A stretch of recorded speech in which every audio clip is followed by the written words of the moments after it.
Assalamualaikum dan selamat sejahtera. Terima kasih kerana sudi menonton.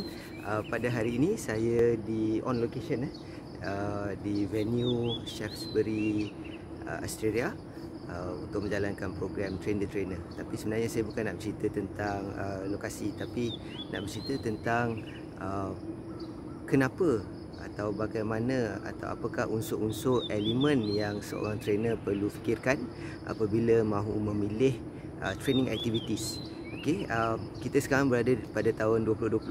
Sepatutnya dah tak ada lagi trainer yang dalam perjalanan ke tempat latihan tu baru nak fikir apa kita nak buat, game apa kita nak main dan sebagainya. Jadi saya nak huraikan dua sebab utama kenapa perlu adanya training activities dan bagaimana untuk memilih training activities yang sesuai.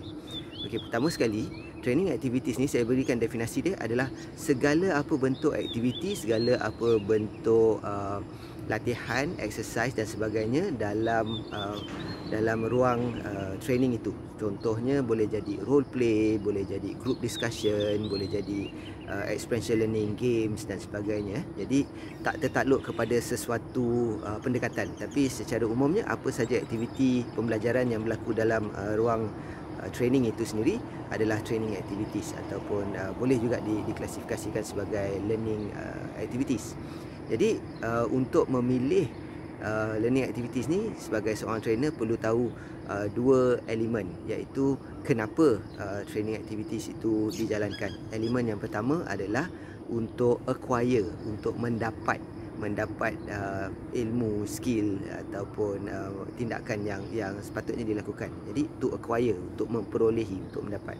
Jadi ada kategori learning activities atau training activities ni yang kita gunakan untuk membolehkan peserta tu mendapat ilmu itu. Yang kedua adalah untuk apply, untuk mengaplikasikan, untuk mencuba, untuk dia sendiri try buat. Jadi yang ini adalah elemen kedua. Jadi segala bentuk training activities tu perlu jatuh dalam salah satu daripada kategori ni.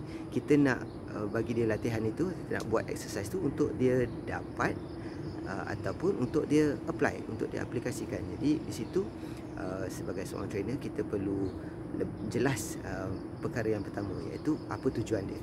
Kemudian baru kita masuk kepada perkara yang kedua, iaitu apabila kita dah tahu sama ada untuk acquire atau untuk apply, sejauh mana, sedalam mana, sekerap mana kita nak peserta kita mendapat atau mengaplikasikan apa yang telah kita ajar.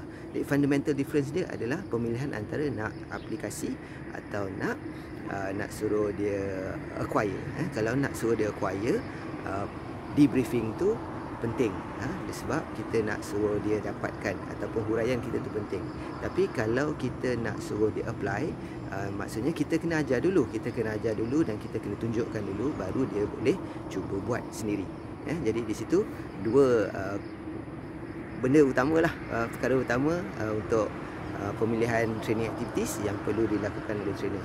Jangan lagi on the way, baru nak naik atas ni, nak set up dan sebagainya, baru nak fikir apa nak buat. Kalau boleh kita dah ada plan. Pada tahun 2020 ni sepatutnya trainer dah berada dalam satu tahap, dan saya rasa klien juga cukup bijak dan cukup demanding untuk tahu apakah perancangan trainer sebelum program latihan tu boleh diberikan ataupun diluluskan untuk dijalankan.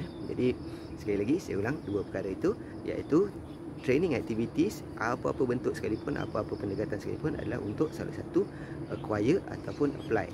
Jadi kalau kita dapat pemahaman ini dengan jelas, alhamdulillah. Sekali lagi terima kasih kerana sudi menonton. Assalamualaikum warahmatullahi wabarakatuh. Stay safe.